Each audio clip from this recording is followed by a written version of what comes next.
She was 8 months pregnant. Standing in a nursery, she painted herself, waiting for a husband who smelled like someone else's soap. She told herself it was nothing. She told herself she was just tired. She told herself a lot of things. But somewhere in the back of her mind, in that quiet place women know better than to ignore, she already knew. She had known for a long time. He had chosen someone else. Not after the baby came. Not after the marriage fell apart. While she was still carrying his child. While she was painting walls yellow and planting roses and making pot roast that went cold on the stove. He was already gone. And the hardest part? He never looked like a man who was leaving. He looked like a man who was staying. He brought her tulips. He rubbed her feet. He laughed at dinner and pressed his hand flat against her belly when the baby kicked. And then he went home to someone else. This is a story about what happens next. Not the screaming, not the breakdown, something quieter than that, and far more powerful. This story is for every woman who has ever talked herself out of what she already knew was true. It is a reminder that the moment you stop pretending, that is where your real life begins. If this story sounds like something you need to hear today, stay with me. And if it moves you the way I think it will, share it with someone who needs it too. Leave a comment below and tell me, have you ever known something was wrong but chose not to see it? I read every single one. And if you are new here, subscribe and stay, because the women who come to this channel do not come for easy stories. They come for true ones. Now, let me tell you about Caroline. The floorboard creaked. That was the first sound of the morning. Not a clock, not a bird outside the window. Just that one familiar creak beneath her left foot. The one she had meant to ask Grant to fix for 3 months now. Caroline Marsh stood still for a moment. She listened. The house was quiet. Too quiet for a Tuesday. She was standing in the nursery. The walls were the softest yellow, a color she had driven 40 minutes to find. Not just any yellow, the exact yellow. The color of early morning light before the sun gets too sharp. She had tested 11 samples on the wall before she found it. Grant had stood in the doorway, watching her hold up paint chips, and laughed and said she was being ridiculous. She had laughed too. That felt like a very long time ago. She was 8 months pregnant, 32 weeks, and 4 days. She knew the exact number because she counted. Every morning she counted. She placed both hands on her belly and counted and said good morning to the small person living inside her, who kicked back in reply. He was kicking now. "Good morning," she said softly. "It's Tuesday." He kicked again. She walked to the window. The street below was empty. It was early October in Richmond, Virginia. The trees along Millbrook Drive had started to turn, the maples going orange at the edges, the oaks still holding their green, but just barely. The neighborhood looked the way neighborhoods look in October. Settled. Quiet. Like a photograph taken on a perfect day. Their house was beautiful. 5 bedrooms, hardwood floors, a wraparound porch. She had refinished herself the summer they moved in. Grant had wanted to hire someone. Caroline had wanted to do it herself. She liked the ache in her shoulders at the end of a day of real work. She liked being able to look at something and say, I made that. She had made this whole house. Oui, mais also, really, Grant had chosen it. He had walked her through empty rooms and said, Can you see it? Can you see what this could be? And she had seen it immediately. But seeing it and making it were 2 different things. Grant saw potential. Caroline made things real. 18 months of weekends, of fabric samples and curtain rods and paint chips, of lavender near the front walk. She had planted it herself, then dug it all back up when she realized the smell reminded her of Margaret, her mother-in-law, who wore lavender perfume the way other women wear armor. Margaret had made it clear from the beginning that Caroline was not quite what she had envisioned for her son. Not from the right kind of family, not from the right part of Virginia, not, in Margaret's careful way of putting it, someone we already knew. Caroline had planted roses instead. She checked her phone. No messages. She locked the screen, unlocked it, checked again, locked it. Grant had said he would be home for dinner. He had said it that morning while she was still half asleep, kissing her forehead, his voice warm and easy. Home by 7, he had said. Don't cook anything complicated. So she had cooked pot roast, her mother's recipe, the one that took 4 hours and made the whole house smell like something good was coming. It was now 7:43. The pot roast had gone cold on the stove. She walked downstairs slowly, one hand on the railing, the way Dr. Pruitt had reminded her. Take the stairs slowly. Don't rush. Let your body do what it needs to do. She stood in the kitchen and looked at the pot. Cold, she thought. Like the house. Like October. She covered it with a lid. She poured herself a glass of water. She stood at the kitchen window and looked at the street and waited. At 8:43, headlights swept across the kitchen wall. She heard the garage door. Footsteps. The particular sound Grant's keys made when he dropped them on the hall table. A small, bright clatter she had heard 1,000 times before. She listened to his footsteps cross the hardwood floor. She listened to the sound of him. He came into the kitchen smiling. Hey, he said. Sorry, meeting ran over. He kissed her cheek. She turned slightly and noticed it. Soap. Fresh soap. Sharp and clean, and completely wrong. Not the soap from their bathroom, not the cedarwood soap she had bought at the farmer's market last month that he had complained about and then kept using anyway. Something else. Something hotel bright and new. How was your day? She asked. She heard herself ask it. She sounded normal. Completely normal. She was amazed at how normal she sounded. Long, he said. He opened the refrigerator. You made pot roast? It's cold now. Still smells amazing. He turned and looked at her. Really looked at her. His face was warm, open. He looked like the man she had married 4 years ago in a small ceremony at her mother's house. He looked like the man who had driven 40 minutes with her to find the exact right shade of yellow. She looked back at him. Something in her chest was very still. Sit down, he said. I'll heat it up. You should rest. She sat at the kitchen table. She watched him move around her kitchen. He was good at this. At making her feel cared for, attended to. He had always been good at it. She had loved this about him for 4 years. She watched him now and tried to locate the feeling of love and found something underneath it that she could not name. Not suspicion. Not yet. Just a wrongness. Like a photograph hung slightly crooked. You keep looking at it. You keep thinking, that's not quite right. They had dinner. He was warm and funny.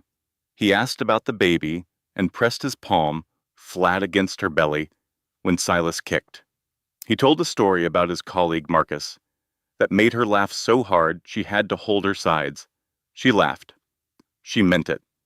And later, lying in bed beside him, listening to his slow and even breathing, she thought, I am losing my mind. Everything is fine. I am just tired and enormous and hormonal, and I am inventing problems where there are none. She closed her eyes. She decided to believe this. She almost did. But somewhere in the quiet of the house, in the space between awake and asleep, a memory surfaced. A voicemail. She had found it 3 weeks ago when she had accidentally picked up Grant's phone instead of her own in the dark. A woman's voice. Low, easy. 3 words. Miss you already? Caroline had stared at the phone in her hand for a long time. Then she had told herself it was a wrong number. She had deleted it. She pressed her face into the pillow and breathed. It was a wrong number, she thought. Obviously, it was a wrong number. She went to sleep. She did not believe herself at all. The baby's heartbeat filled the room, strong, rhythmic, like a small engine running exactly the way it was supposed to run. Caroline lay back on the exam table and stared at the ceiling and felt her eyes fill.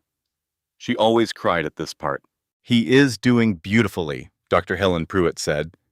She had the kind of voice that made you feel like everything had already been decided and it was all going to be fine. Reading glasses on a beaded chain, unhurried hands. The kind of doctor you trusted immediately without knowing why. "He," Caroline repeated. She had known the sex for 3 weeks. She had not told Grant. He had said he wanted to be surprised. She had found this romantic at first. This small, reserved excitement. This deliberate not knowing. Later, she would think about it differently. Later, she would wonder if he simply had not been paying enough attention to want to know. "Any concerns?" Dr. Pruitt asked. Caroline thought about the soap, the cold pot roast, the voicemail she had deleted. "No," she said. "Everything's fine." She drove home in the rain. October had turned gray and wet. The leaves that had been turning orange last week were now dropping, falling in the wind and collecting in wet piles along the gutters. She watched them through the windshield and thought about nothing and everything at the same time. She pulled into the driveway, sat in the car. She did not turn off the engine. She just sat there with the heater running and the rain on the roof and her hands in her lap, and could not make herself go inside. She watched the clock on the dashboard. 6:44, 6:50, 6:58, 14 minutes. She sat in her own driveway for 14 minutes. "This is what it felt like," she would say later. "Like standing at a door you know you shouldn't open. And you just stand there, hoping someone will come along and lock it from the other side." She went inside. She did not find anything that night. She was not looking yet. But 3 days later, Nora came for lunch. Nora Bledsoe had been Caroline's best friend since they were 21 and sharing a terrible apartment in Chapel Hill with one working burner on the stove and a landlord who answered his phone only on Thursdays.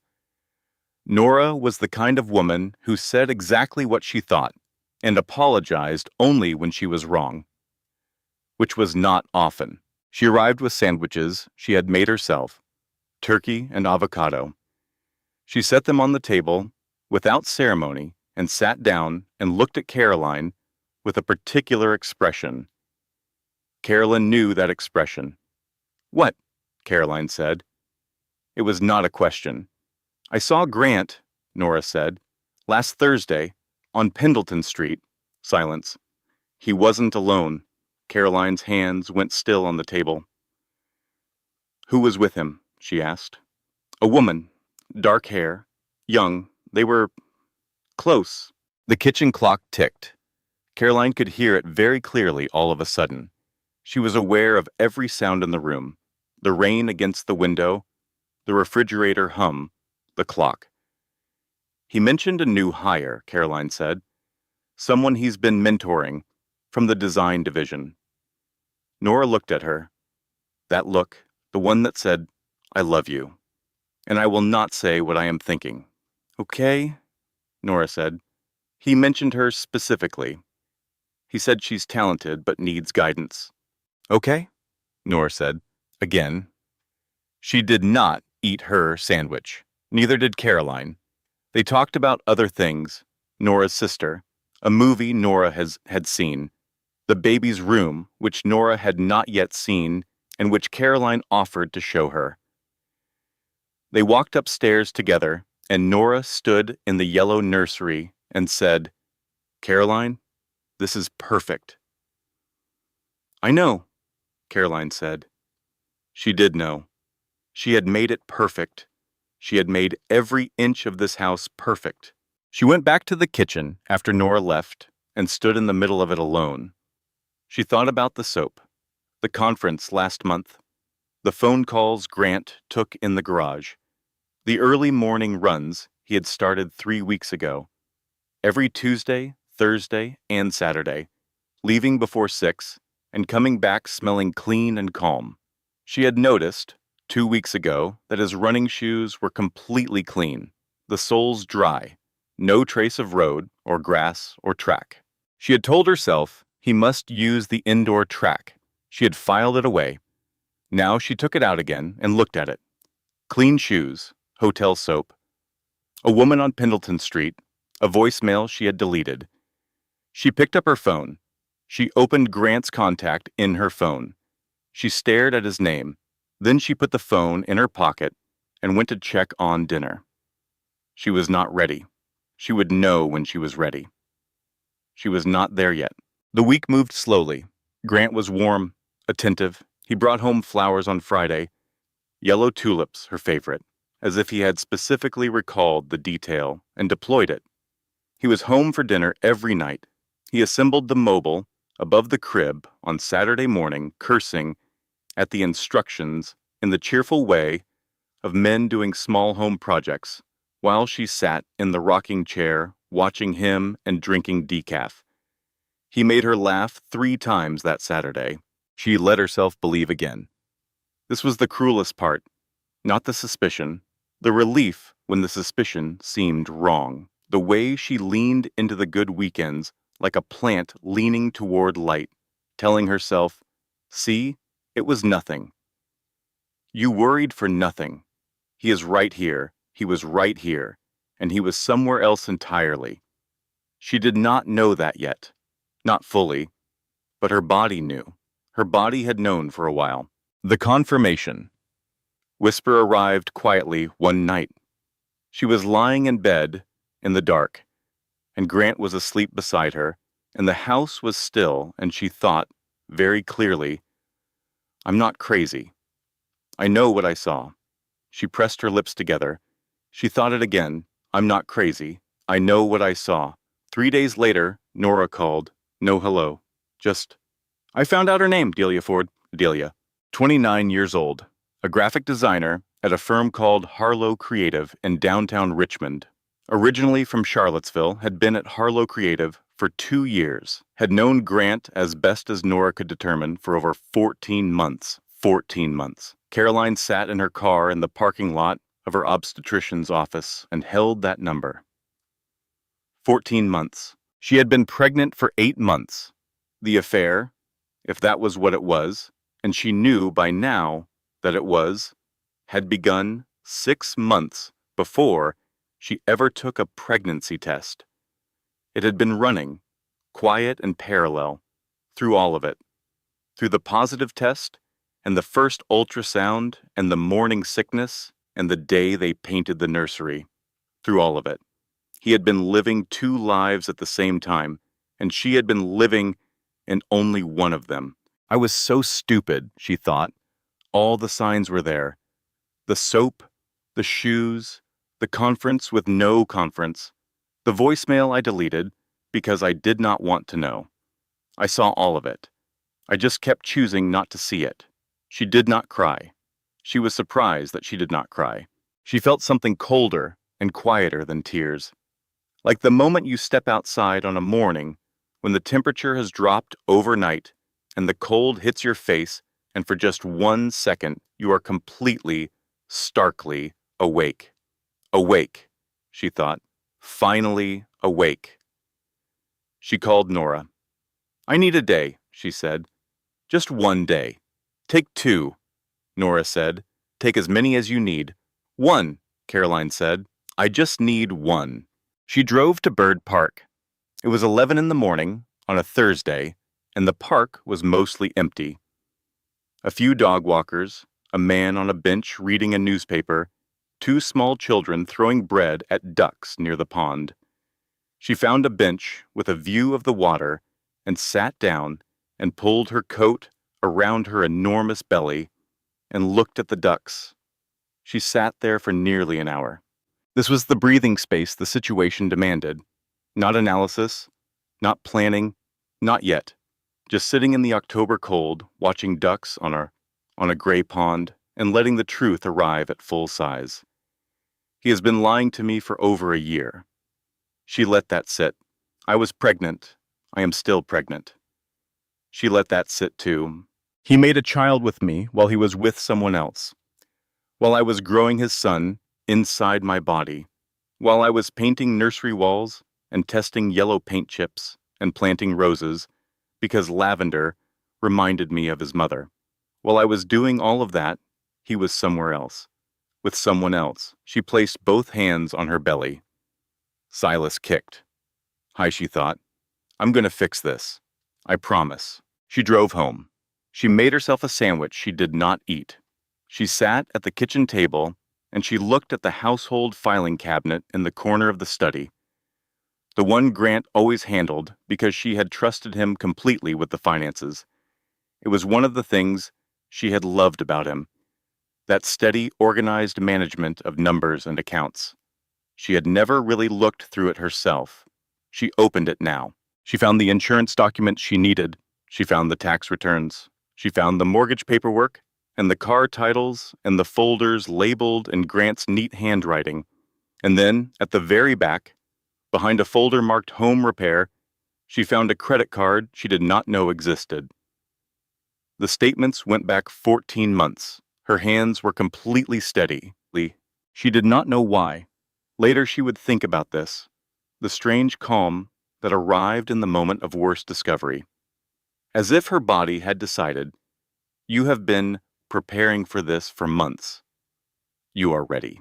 She photographed every page with her phone, every line, every date, hotels she had never heard of, restaurants on nights she remembered Grant being at work, or at a client dinner, or running late. A weekend in October last year, when he had told her he was at a conference in D.C., she had been at her mother's that weekend. She remembered it clearly. Ruth had made soup. They had watched an old movie together. Grant had been in a hotel with Delia Ford. She put every statement back, exactly as she had found it. She closed the filing cabinet. She washed her hands at the kitchen sink and looked out the window at the backyard and breathed. Then she called Doug Whitfield. Nora had given her the number months ago. Just in case, Nora had said. Caroline had not thought she would ever use it. She had not wanted to need it. She needed it. Doug Whitfield answered on the second ring. His voice was calm and professional. She told him, in plain, clear language, what she knew. The credit card, 14 months, the woman's name, the documentation she now had on her phone. He listened without interrupting. Start documenting everything, he said. Don't move money. Don't confront yet. Let him keep his routine. Just document. I'm 38 weeks pregnant, she said. A brief pause. Mrs. Marsh, he said, you are going to be okay. I want you to write that down and look at it every day. She hung up. She found a yellow post-it note. She wrote in her own handwriting, you are going to be okay. She pressed it to the inside of the cabinet above the kitchen sink. She looked at it. She looked at it every morning from that day forward. That evening, Nora came over without being asked. This was the thing about Nora. She did not ask if you needed her. She simply appeared. She arrived at 9 at night with 2 cups of gas station tea because nothing else was open, and Nora did not believe in showing up empty-handed. And they sat on the back porch in the cold and did not talk for a very long time. The October air smelled like dry leaves and distant wood smoke. How are you? Nora said finally. Awake, Caroline said. Nora nodded. She understood exactly what that meant. Some friendships, Caroline thought, are their own kind of oxygen. 3 days later, Beverly Tate appeared at her front door. Beverly was the neighbor. From directly across the street, 58 years old, widowed for 6 years. Caroline had known her casually. The kind of neighboring that involves waves from driveways and brief conversations about recycling schedules. Beverly arrived with a ceramic dish covered in aluminum foil and said, without preamble, "You look like you need feeding." She did not ask questions. She did not offer opinions. She set the dish on the counter. It was a chicken and rice casserole, and it smelled extraordinary, and said she would see herself out. You don't have to go, Caroline said. Beverly looked at her, just looked at her, and then she took off her coat and sat down at the kitchen table. They talked for 2 hours, not about Grant, not about anything specific, just about things. Beverly's late husband, Frank. Caroline's mother, Ruth. The neighborhood. The roses Caroline had planted this spring. When Beverly left, Caroline ate the entire casserole. She had not felt hungry in weeks. She was still observing Grant with new eyes, clinical, careful, terrible attention. She watched the way he checked his phone in the bathroom, the way certain calls sent him to the garage, the way he was home for dinner every single night now, as if something in him had shifted to careful. He was on his best behavior. He was present and warm and funny and attentive.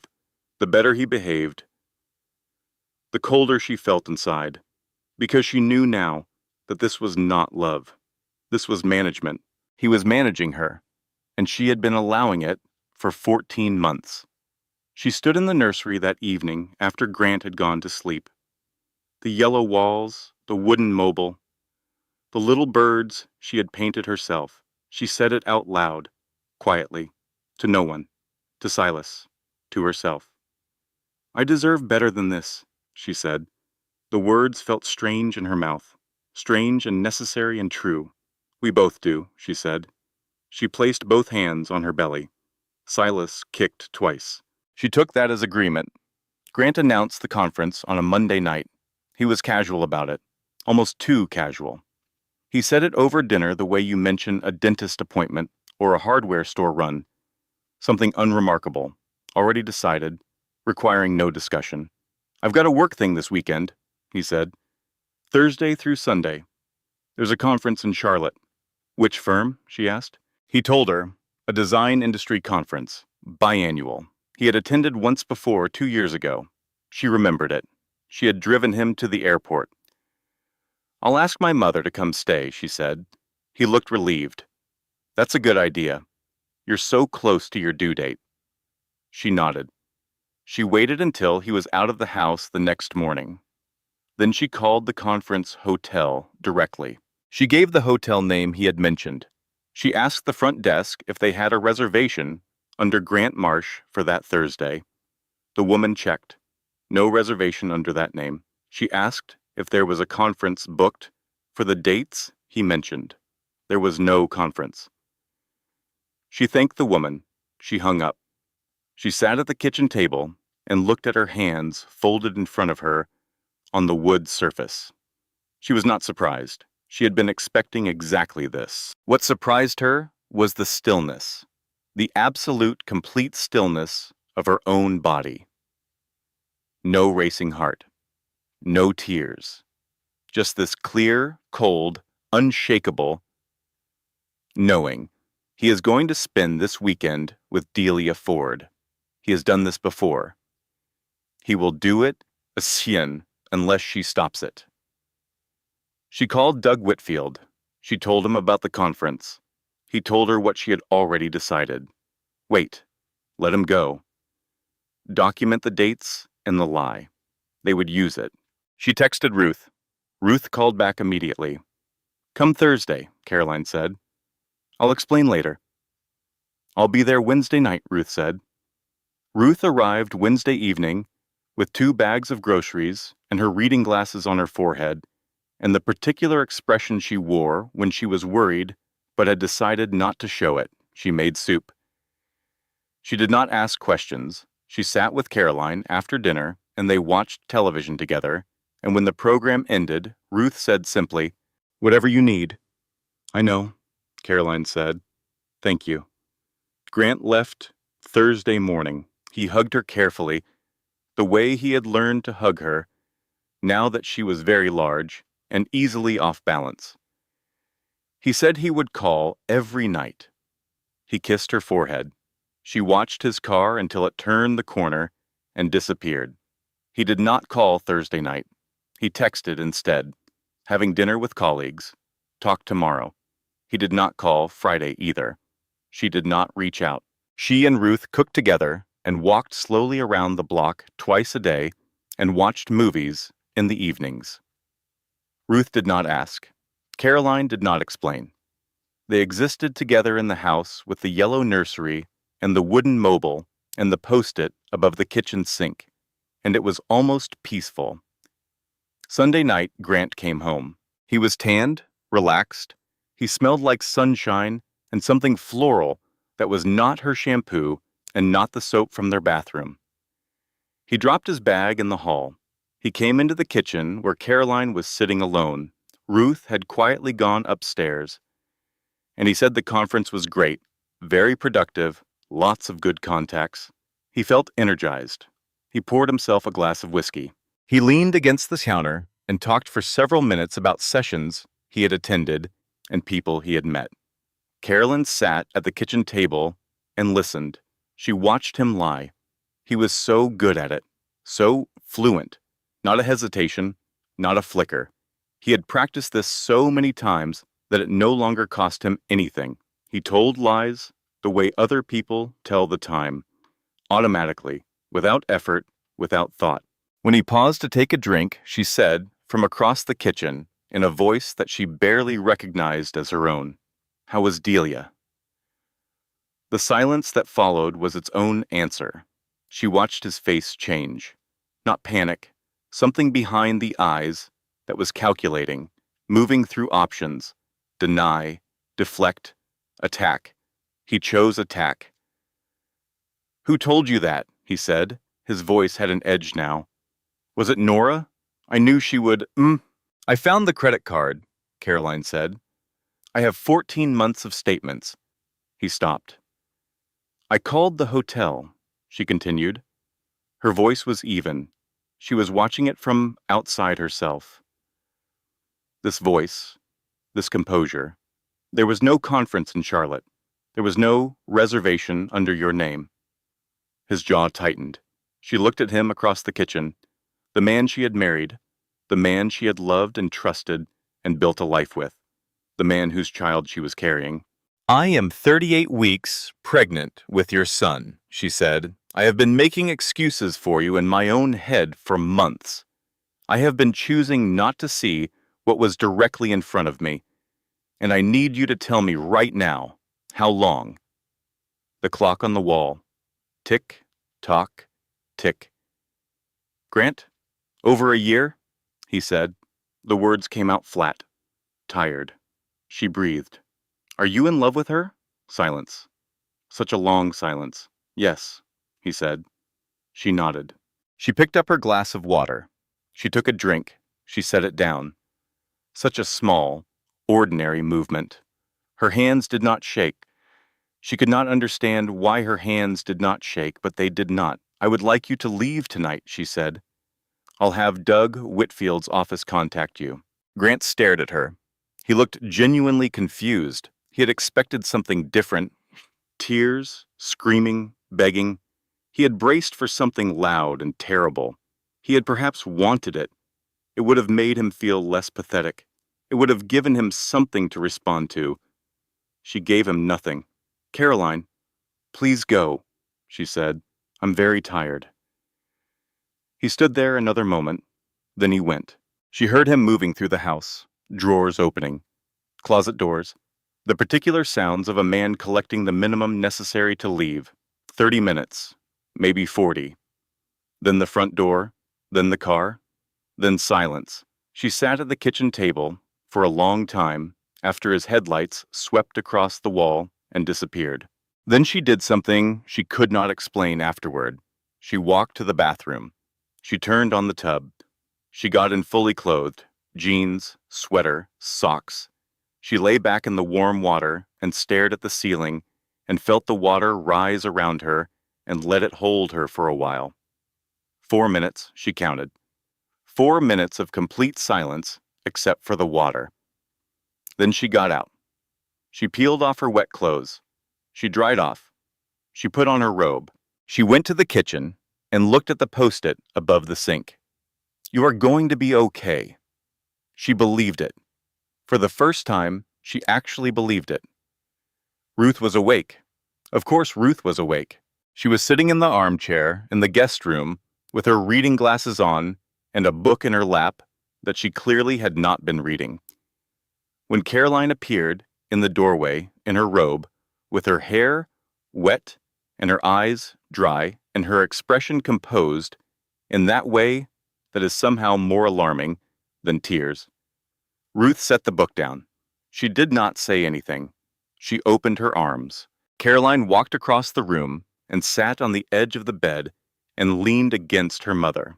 Ruth put her arms around her. Ruth's arms had always been the safest place Caroline knew. When she was 9 years old and her father left, it was Ruth's arms that held her through the first terrible weeks. When she was 17 and her heart was broken for the first time, it was Ruth who sat with her on the porch and said almost nothing, and made it better simply by being present. Ruth was present now. "He's gone," Caroline said. "Good," Ruth said. "Just that. Just good." They sat together for a long time. "I'm not sad," Caroline said. She sounded surprised. "I thought I would be, but I'm not sad. I'm just tired." "Sad comes later," Ruth said. "Right now your body knows what it's doing." She was right. The sadness would come. It would come in waves over the next weeks. Unexpected, sharp, not always about Grant himself, but about the version of Grant she had believed in. The one who drove 40 minutes to find the exact right paint color. The one who rubbed her feet and made her laugh. That man had not been a lie exactly. He had been a partial truth. And partial truths are in some ways harder to grieve than complete ones. But that was later. That night she slept. The next morning she called Doug Whitfield and told him what had happened. He was not surprised. He said this changed the timeline. They would move faster now. He asked her to come to his office on Wednesday. "I'll be there," she said. She spent Tuesday making a list. Doug had asked her to think about what she wanted: the house, the financial settlement, custody arrangements for the baby. She sat at the kitchen table with a notepad and wrote down, clearly and in order, what she needed. The house. She needed the house. She had made it. It was hers. The savings, half of the joint accounts. She had earned half of everything in that marriage. Custody. She would not fight Grant out of Silas's life, but she would make sure Silas had stability, a schedule, a reliable arrangement that did not depend on Grant's moods or convenience. She looked at her list. She had been afraid for months that this moment would destroy her, that it would hollow her out, that she would not know who she was without the marriage. She looked at the list and felt something unexpected. She felt competent. She had built this house. She had raised her concerns to a lawyer. She had documented evidence over 3 weeks with steady hands. She had confronted her husband without flinching. She was 31 years old, and she was very good under pressure. She had always been very good under pressure. She had simply forgotten. "I know what I want," she thought. "That feels new. That feels like something." On Wednesday, she went to Doug's office. He was exactly as advertised: direct, professional, quietly thorough. He had a plant on his desk that looked extremely well cared for, which she found reassuring. People who take care of plants, she thought, pay attention to things. He walked her through the process. He used the credit card statements she had photographed. He was clearly satisfied with the documentation. He told her they were in a strong position. "Grant's attorney will likely move fast," he said. "He'll want to negotiate before emotions settle." "He thinks I'm emotional," she said. Doug smiled slightly. He's about to be surprised. 2 days later, Grant called. He was cordial, businesslike. He wanted to discuss arrangements. He used that word, arrangements, as if they were canceling a catering order. She recognized the strategy immediately. Move fast, get leverage while she was vulnerable. He thought she was unraveling. He thought grief made her pliable. He had miscalculated. "My attorney will be in touch," she said. She hung up. She looked at the post-it. "You are going to be okay." She had started to believe it fully now. She went upstairs to the nursery and stood at the window, the street below, the maple trees dropping their leaves in the October wind, the neighborhood that was hers. the house that was hers. A decision settled in her chest, like something heavy, finding its proper place. I'm not going anywhere, she thought. This is mine. I made it mine, and I am staying. That evening, just as she was getting ready for bed, her phone rang. Unknown number. She almost let it go to voicemail. She answered, a woman's voice, young, careful. Mrs. Marsh, my name is Delia Ford. A pause. I know you have no reason to speak to me, but I think there are things you need to know. Carolyn sat down on the edge of the bed. She said nothing for a moment. Then she said, I'm listening. She did not call Delia back that night. She sat on the edge of the bed for a long time after the call ended. She turned the phone over in her hands. She thought about the voice. Young, tired, careful. Not what she had expected. She had expected something harder. She was not ready, not yet. She put the phone on the nightstand and lay down carefully and looked at the ceiling and thought, one thing at a time. Tonight I sleep, tomorrow I think. She slept. The next day, she met with Doug again. The paperwork was moving. Grant had retained an attorney, a man named Fowler, who Doug described as aggressive but predictable. Doug did not seem concerned. He had a quality she was beginning to deeply appreciate, the quality of not being rattled. She asked about the custody arrangement. Doug was quiet for a moment. His attorney has proposed something I want you to look at. He slid a document across the desk. She read it again. It was a proposed custody schedule that would give Grant visitation on a limited rotating basis, 2 weekends per month, reduced further upon mutual agreement. On its face, it seemed reasonable, but there was language in it. Careful, buried language about the right to renegotiate, about circumstances allowing for further reduction, about Grant's schedule being the primary determining factor for timing. It was an exit ramp, built into the agreement from the beginning. He was not planning to be present. He was planning to look present on paper while becoming gradually absent in practice. Her throat tightened, not for herself. For Silas, this man had not even been born yet, and his father was already building himself a door to leave through. Fight it, she said. I already planned to, Doug said. She drove home. She sat in the driveway. This time she did not wait 14 minutes. She got out of the car and went inside and stood in the kitchen and looked at the post-it and thought, Silas deserves better than a door that keeps opening and closing. He deserves someone who stays.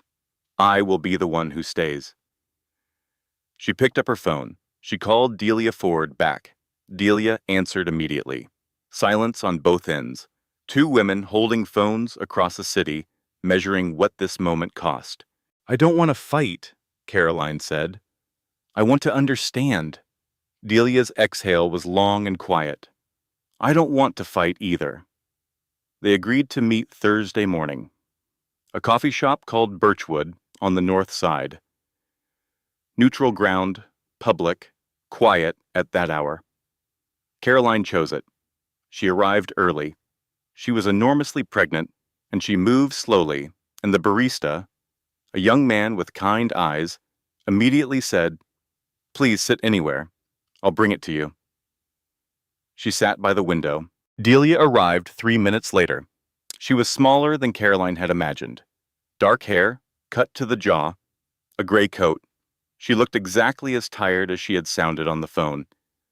She saw Caroline and stopped in the doorway for just a moment, looking at this very pregnant woman by the window, and something crossed her face that Caroline could not quite name.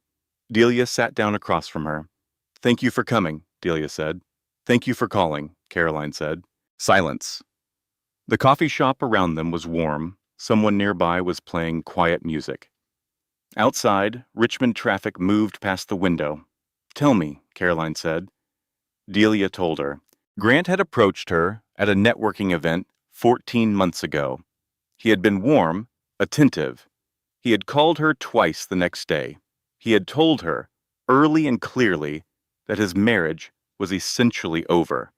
that he and Caroline had been living as roommates for 2 years, that the pregnancy had been unplanned, that he felt trapped and was trying to do the right thing, but the marriage had already failed long before.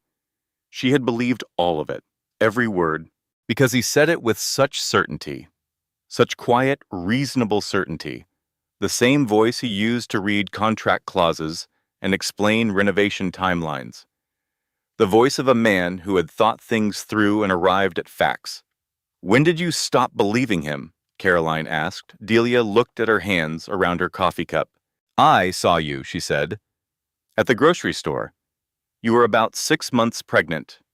You were on the phone and laughing, and you had this, I don't know, this energy, this aliveness." She paused. "That is not a woman in a dead marriage. I knew it the moment I saw you." Caroline was quiet. "I was," she said finally. "I was happy. I thought I was."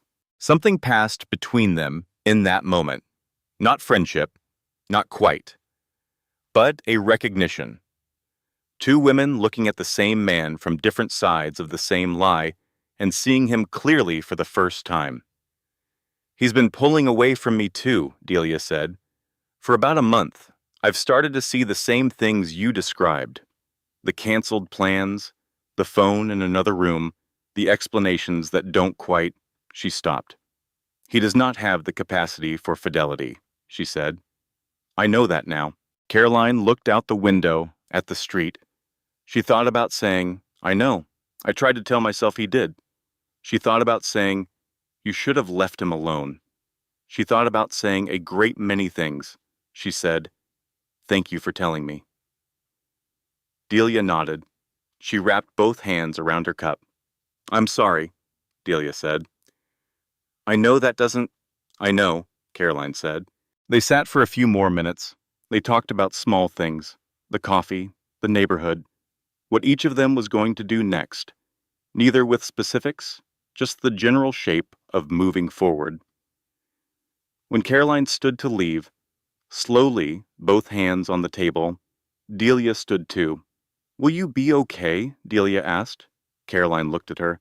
She thought about the post-it above her sink, about Doug Whitfield and his well-cared-for plant, about Ruth who came in her bathrobe in 37 minutes, about Nora who arrived with gas station tea at 9 at night, about Beverly who fed her without asking questions. "Yes," she said, "I will." She believed it completely. She drove home. She was 39 weeks pregnant. The settlement negotiations were ongoing. Grant's proposed custody language was being dismantled by Doug with quiet efficiency. The house was hers. The accounts were being split fairly. She was tired. She was enormous. She was alone. She was also, for the first time in over a year, completely sure of who she was. That night at 2:17 in the morning, she felt the first contraction. She lay in bed and counted. Then she called Ruth. "It's time," she said. Ruth arrived in 37 minutes, still in her bathrobe, hair not combed. She came through the door with her overnight bag already packed. She had had it packed for 2 weeks. And looked at Caroline and said, "Okay, let's go." It was late November. Rain and sleet mixed on the roads. Not dangerous, but slow. Ruth drove. Caroline sat in the passenger seat, with her hands flat on her knees, and breathed through the contractions and watched the wet road ahead. She called Grant. He did not answer. She left a voicemail. She sent a text. She said, "I am on my way to the hospital. The baby is coming." She put the phone in her bag. She did not reach for it again. She was done reaching. The hospital room was very white. There were sounds she would never forget. The steady electronic beep of the monitor. Rain against the window. Sleet now. Harder. Tapping at the glass. In irregular rhythms. The quiet voices of the nurses, May and Frances, who moved with the unhurried efficiency of people who had done this many times and understood that calm itself was a form of medicine. Dr. Helen Pruitt arrived at 4:30 in the morning. reading glasses on their beaded chain, unhurried hands. She looked at Caroline with that expression, the one that said, "Everything is already decided, and it is all going to be fine," and said, "You're doing very well." "I'm really not," Caroline said. "You are," Dr. Pruitt said firmly. "You just can't feel it yet." Ruth held her left hand for 7 hours. The labor was long, not dangerous, just long. The kind of labor that teaches you things about yourself by simply lasting. Caroline would think later that 7 hours of labor is in some ways a strange gift. There is no room for anything else. The mind empties entirely of every other concern, the credit card statements, the custody clauses, the sound of a car leaving a driveway forever, and narrows to a single point. This, she thought, just this. The sleet hit the window in waves. Outside it was still dark. The contractions came closer together. Ruth's hand tightened around hers. Dr. Pruitt's voice was steady throughout. Frances the nurse moved quietly from one side of the room to the other. May checked monitors with her calm and efficient hands.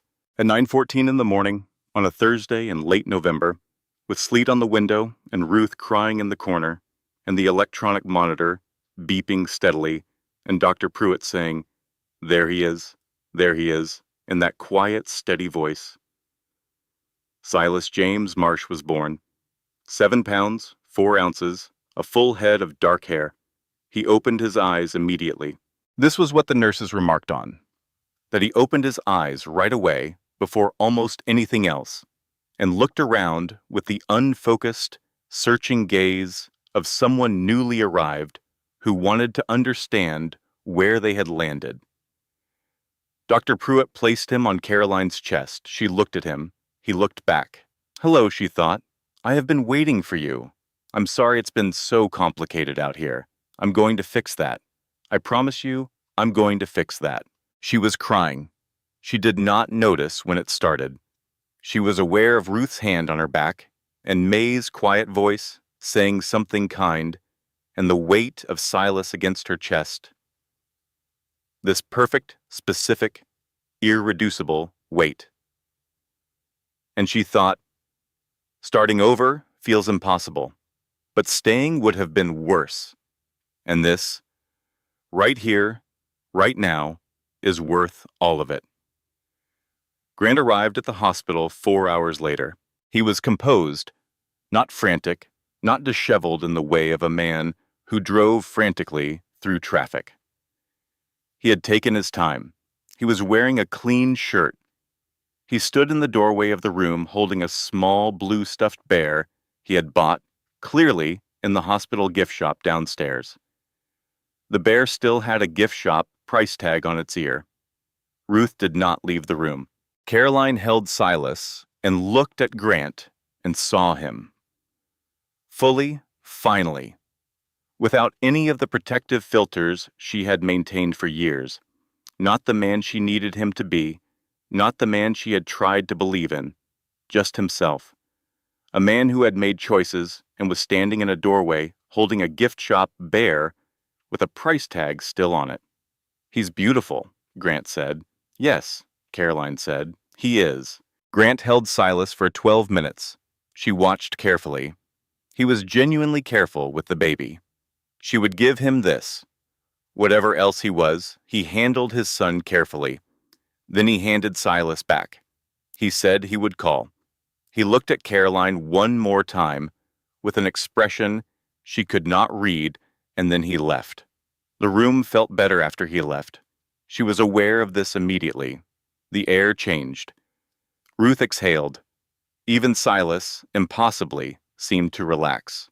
That night, alone in the hospital room, at 2 in the morning, with Silas asleep on her chest, and the sleet finally stopped outside, and the room very quiet, Caroline picked up her phone. She opened the browser. She typed, "How to start over when you have nothing." She stared at the results. She deleted the search.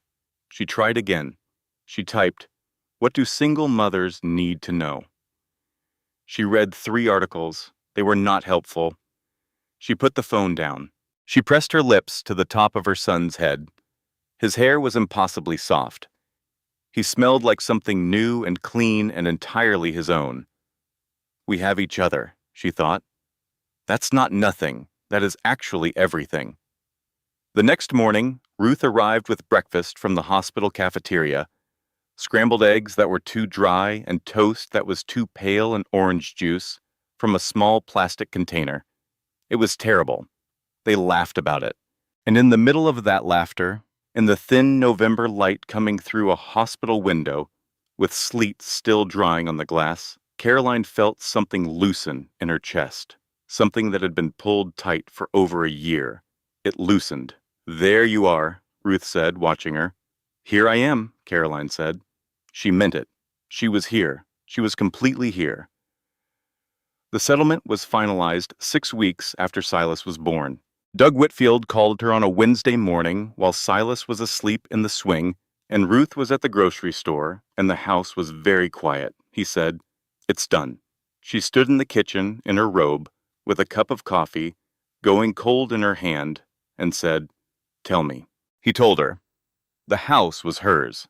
The joint account split down the middle, which was right and fair and exactly what she had asked for. The credit card debt, the secret card, 14 months of it, assigned to Grant entirely. Custody, a standard arrangement with scheduled visitation, the language she had asked for, clear and structured, without the exit ramps Grant's attorney had tried to build in. Doug had been thorough. He had been excellent. She would think about that moment, his voice on the phone, steady and satisfied, for a long time afterward. "You're in good shape, Adult," he said. "Thank you," she said, "for all of it."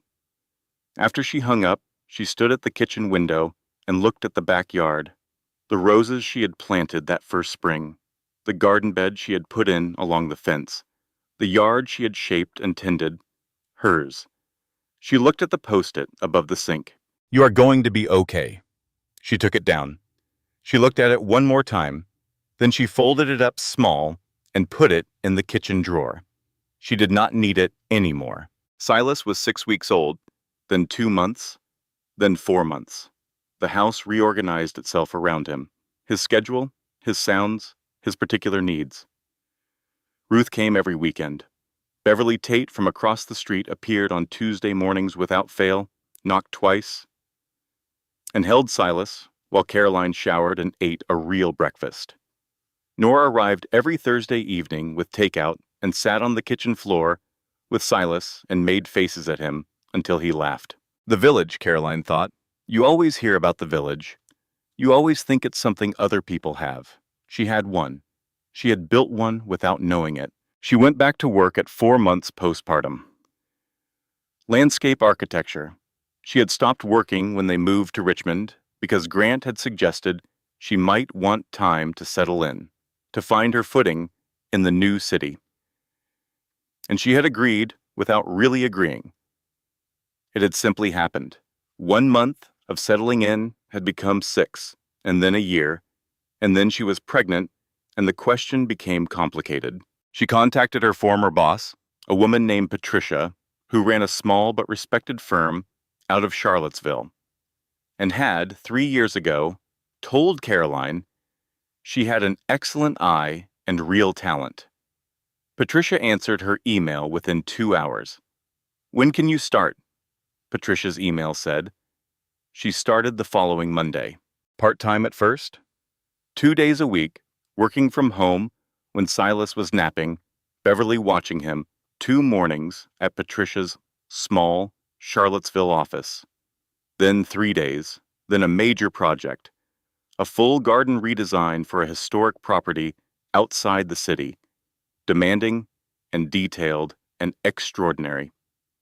She drove to Charlottesville twice a week.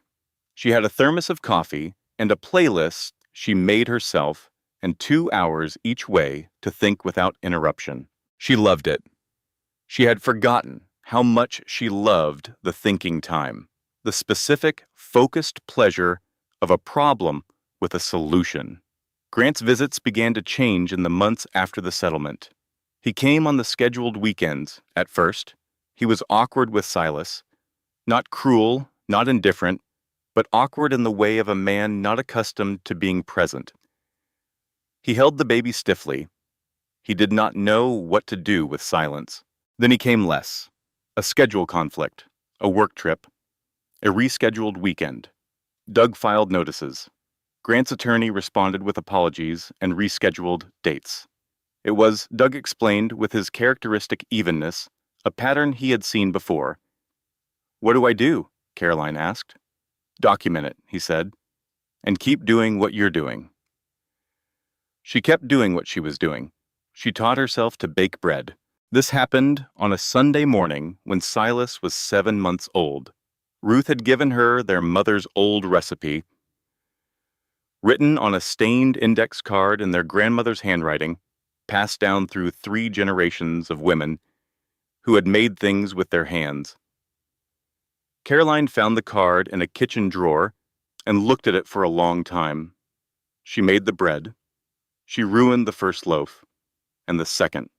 The third was better, but dense. The fourth rose and then collapsed. The fifth loaf rose perfectly.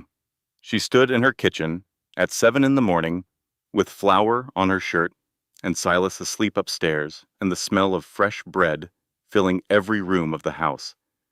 And she stood there and she cried. Not the hollow, depleting kind of crying that had come in the early weeks after Grant left. The good kind. The kind that empties you out and leaves you clean. This is mine, she thought. Just mine. I made this. One evening, she was sorting through the closet. Grant still had things there, a row of suits and shirts at one end that she had been walking past for months, turning her head slightly each time as if they were not there. And she decided, tonight. She pulled everything out. Suits, shirts, a box of cufflinks, a belt she recognized, a sweater she had bought him for his birthday 2 years ago. She put it all in boxes. She taped the boxes. She put them by the front door. It took 2 hours. When it was done, she stood in front of the closet and looked at her own clothes. Just her own. All the space that was now only hers. The relief was enormous. Somewhere along the way, she thought, I became invisible. Even in my own closet. Even in my own house, I'm finding my way back. She called Doug the next morning and asked him to contact Grant about retrieving his belongings. Grant collected them 2 weeks later, while she was at work and Beverly was watching Silas. She came home to an empty driveway and a closet that was fully, completely, irrevocably hers. She stood in it for a long moment. Then she rearranged everything by color. It took an hour. It was entirely unnecessary. She loved every minute of it. Silas said his first word at 11 months. It was not mama. It was not dada. It was truck. He said it clearly, pointing at a toy truck on the floor, and then looked at Caroline with the satisfied expression of someone who has completed an important task. She laughed so hard she had to sit down. Truck, she confirmed. Yes, that is a truck. You are correct. He nodded. He picked up the truck. He handed it to her. She accepted it. Thank you, she said. He nodded again, very seriously. She kept the truck on the kitchen counter for a week because it made her happy every time she saw it. Silas grew. This was the business of the first year and the second and the third, the daily, undramatic, extraordinary work of a child growing. He walked at 13 months. He talked in full sentences at 20 months. He had a best friend at preschool named Owen, with whom he shared a passionate interest in anything with wheels. He decided that his toy truck's name was Thomas, and his stuffed elephant's name was Gerald, and that Gerald required regular meals of toast crust, which Silas provided with great seriousness every morning at breakfast. Caroline watched all of this with a kind of helpless gratitude. She had been afraid, in the worst of the dark weeks, after Grant left, that she would not have enough. Not enough money, not enough time, not enough of herself. That something essential would run out. Nothing ran out. She was tired, yes. Some nights, she sat in the kitchen after Silas was in bed and stared at nothing for 20 minutes because she had no energy remaining for actual thought. Some mornings, she put the milk in the cabinet and the cereal in the refrigerator and only noticed when she went to pour Silas's cereal at breakfast. But she was not depleted, not the way she had feared. If anything, she felt, over these years, more herself than she had ever been. As if the marriage had slowly, almost imperceptibly, been filing her down, sanding away the sharp edges of her own opinions, her own certainties, her own knowledge of what she wanted. In the years after it had been a slow growing back, she grew back. She heard about Delia through Doug Whitfield, who handled the paperwork.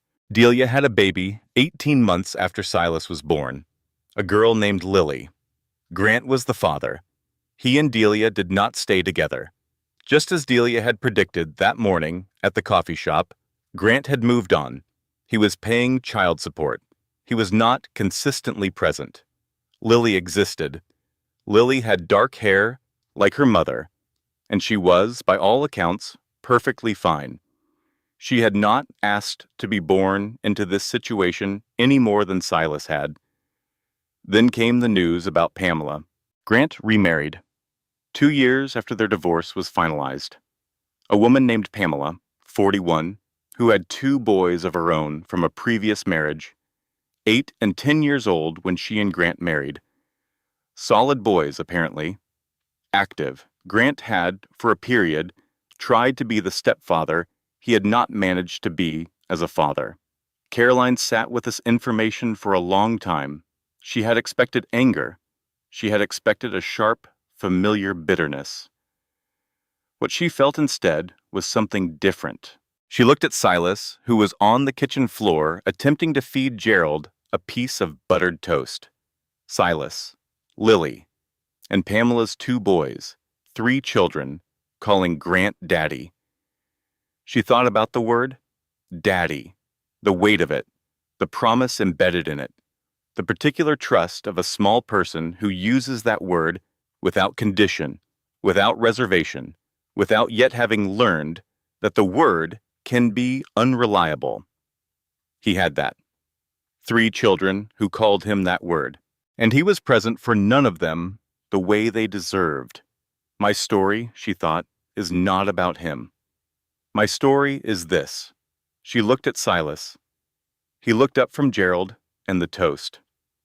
Mama Carr, he said, which was his version of her name, which he could not fully pronounce, and which made her laugh every single time. Yes, she said.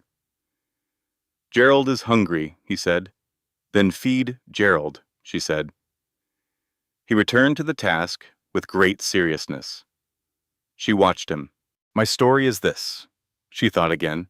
Right here, this kitchen, this boy, this Tuesday morning, this is everything. She met Jack Whitmore on a Tuesday in April. She had been driving to Charlottesville for a project meeting, a new commission, a sprawling residential property with a complicated slope that was going to require creative solutions.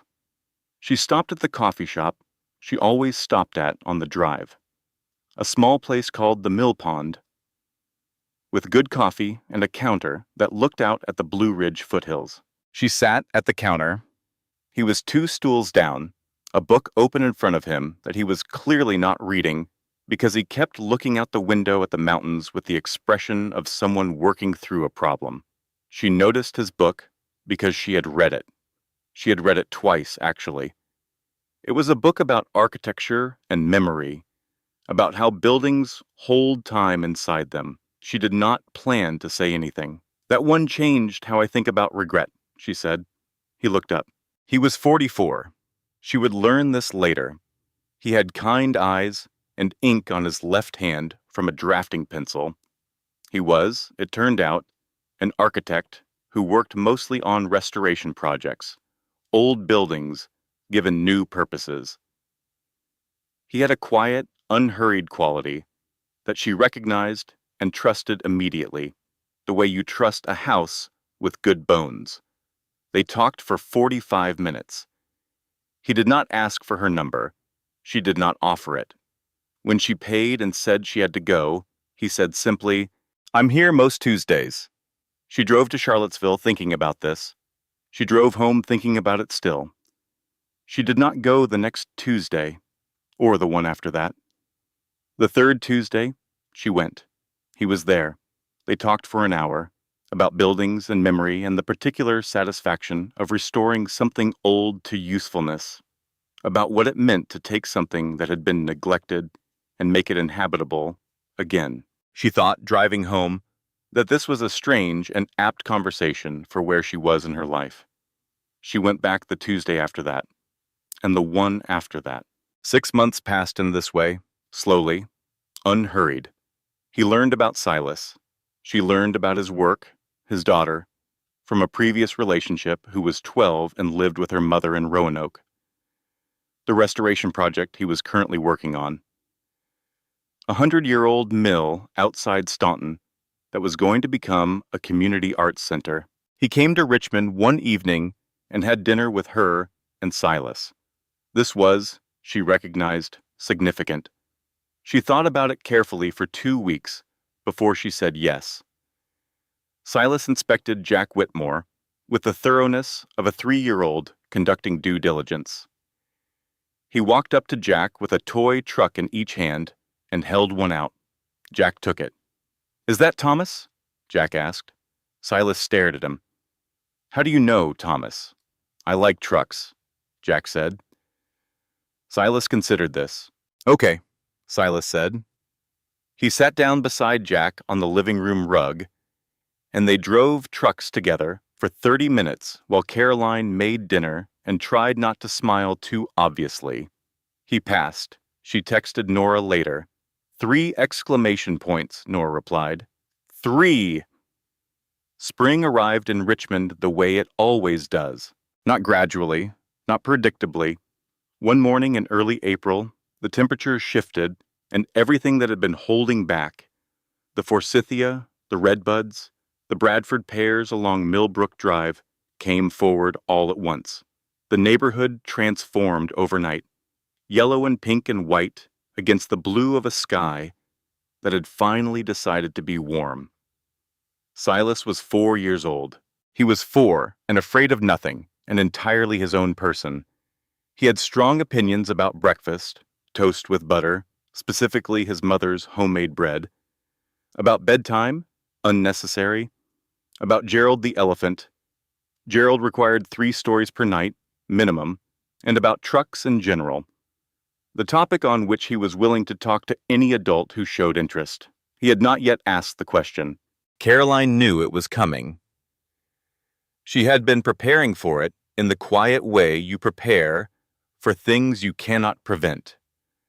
Reading books, talking to Ruth, talking to a therapist she had started seeing 6 months after the divorce, a calm woman named Dr. Sylvia Wells, who helped her think through exactly these questions. How do you tell a child the truth about a father who chose to be absent without making the child feel that the absence is his fault? Dr. Wells had been clear. You tell the truth in pieces, age-appropriate pieces, and you let the child ask the questions and answer only what he asks. Silas had asked some questions. Where does Daddy live? Far away, with his family? Why doesn't Daddy come more? Daddy has a complicated life. He loves you. Does Daddy know about Gerald? Yes. I told him about Gerald. He had accepted these answers with the equanimity of a 4-year-old who had everything he needed and was not yet old enough to measure absence precisely. He had Ruth every weekend. He had Nora on Thursdays. He had Beverly across the street, who let him help water her garden, and called him my helper. He had Thomas the truck and Gerald the elephant. He had his mother. He was, by every measure she could see, a happy child. She planted lavender that spring. This was deliberate.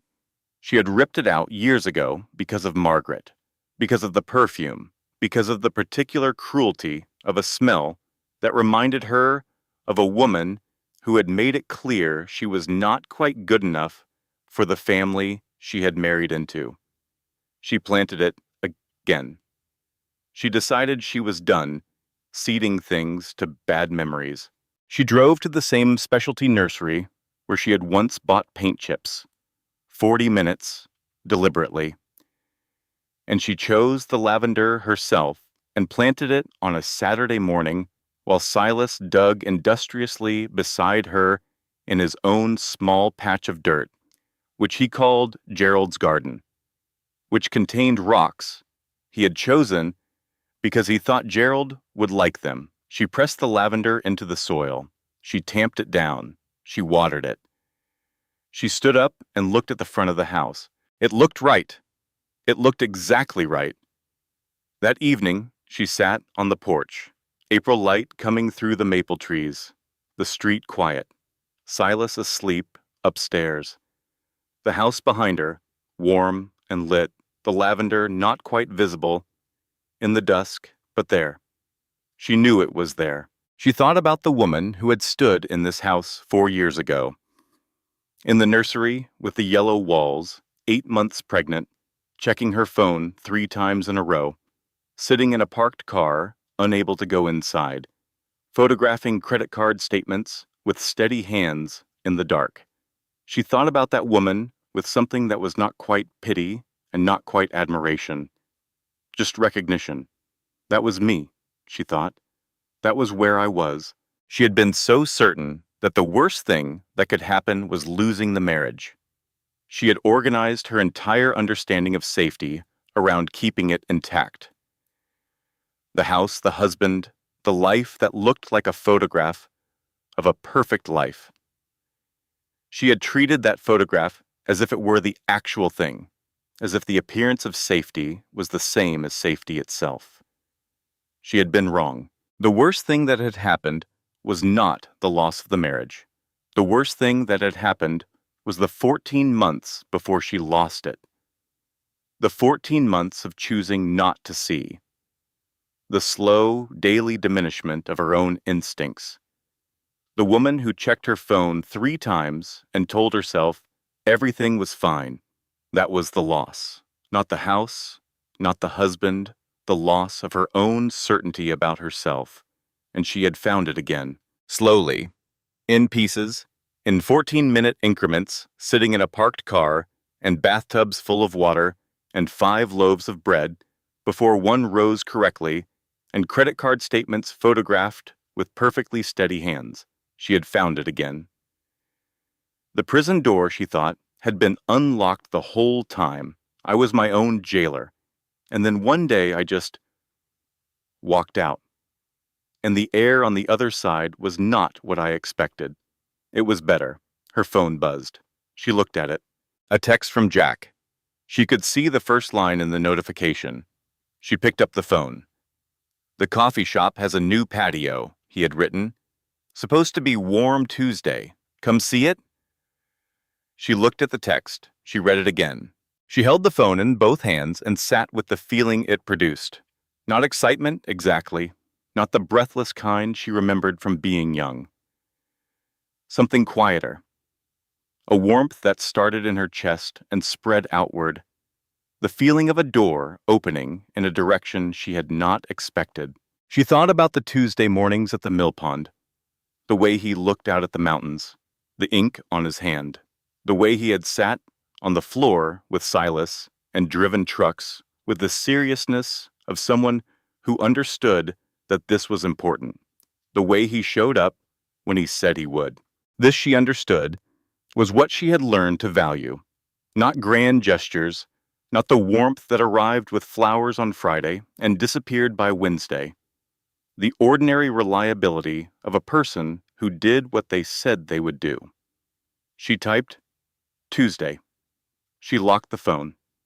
She put it in the pocket of her sweater. She sat on the porch for a while longer. The maple trees were fully in leaf now. The lavender was invisible in the dark, but she could smell it faintly. Her lavender now, her smell, not Margaret's. The street was quiet. Somewhere down the block, a neighbor's dog was barking at something. A car passed slowly. Then silence. She thought about Grant. She did not think about him often. When she did, it was without the old sharpness. Not forgiveness exactly. She was not sure forgiveness was the right word for what she felt, which was something closer to indifference, the natural cooling of what had once been burning. He was the father of her child. He sent birthday cards. He came quarterly now. Sometimes she answered his questions about Silas directly and without editorial. She had kept her promise to herself. She had not spoken badly of Grant to Silas. She would not. Whatever Silas eventually needed to understand about his father, he would arrive at through his own observation and his own questions. She would answer those questions honestly, in pieces, as he was ready. What she knew, sitting on this porch in the April dark, was that Silas would be fine. He had people who stayed. This was what she had figured out. In 3 years, and 5 loaves of bread, and a closet reorganized by color, and 100 Tuesday drives to Charlottesville. A child does not need one perfect family. He does not need a photograph of a life. He needs people who stay. Ruth came every weekend. Nora came every Thursday. Beverly came every Tuesday morning. Jack came when he said he would. And Caroline was here. Every day, every morning, with the buttered toast and the argument about vegetables at dinner, and the 3 stories for Gerald minimum, and the particular sound of Silas laughing at something inexplicable that 4-year-olds find funny. She was here. She was completely here. 3 children called Grant Daddy. But Silas, 4 years old, with his truck named Thomas and his elephant named Gerald, and his very strong opinions about buttered toast. Silas knew something those other children might spend years learning. He knew that showing up was the whole thing. That presence was not a background condition. It was the work itself. The ongoing, daily, unglamorous, essential work. And the person who showed up for Silas was Caroline. That was not nothing. That was, it turned out, everything.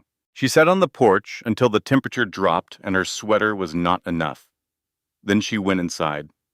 She checked on Silas, door open, nightlight on, Gerald tucked under one arm, the particular soft sound of his sleeping breathing that she would never in her life take for granted. She went to bed. She lay in the dark of her own room in her own house and listened to the quiet of the street outside. She thought, I am going to have coffee on a new patio on Tuesday. She thought, the lavender smells like mine. She thought, I got out, and look where I landed. And the last thing she thought, before sleep, life opens sometimes, not loudly, not all at once. Sometimes it opens like spring does in Richmond.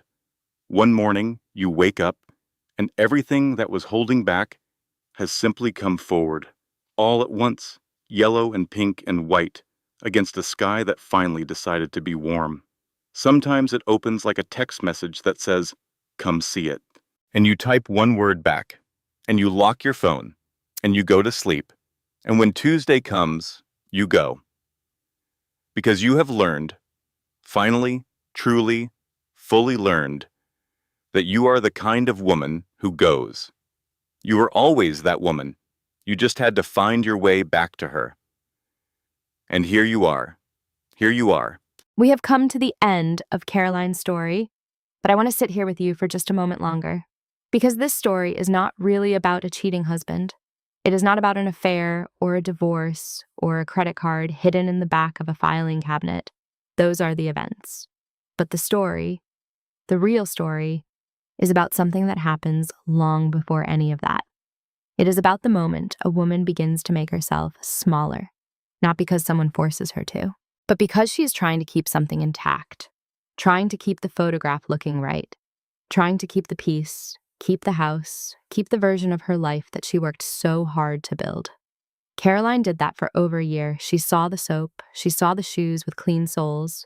She heard the voicemail. She deleted it. And I want to be very clear. I am not here to judge her for that, because every woman listening right now knows exactly why she deleted it.